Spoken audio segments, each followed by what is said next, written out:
I'm not too sure how this is going to show, especially with the wind and everything. But thanks to Takora, this is what we have to deal with on the nicest days here in the summer in Lab West. This is freaking ridiculous. That dust cloud is soon to be right over my house and right over the whole neighborhood. A little while ago it was all across here. It does make it a challenge to breathe when you're sucking this crap in. I'm pretty sure Takora knows of the health hazards, and the government knows of the health hazards from tailings dust.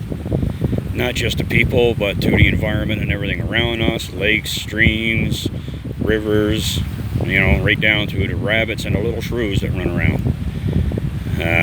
This is freaking ridiculous, and we should not have to deal with this. And I guess, well, if I had enough money, I could probably pay, because that's what it boils down to. Money over mankind. Well, hope you have an awesome day, all. Bye for now.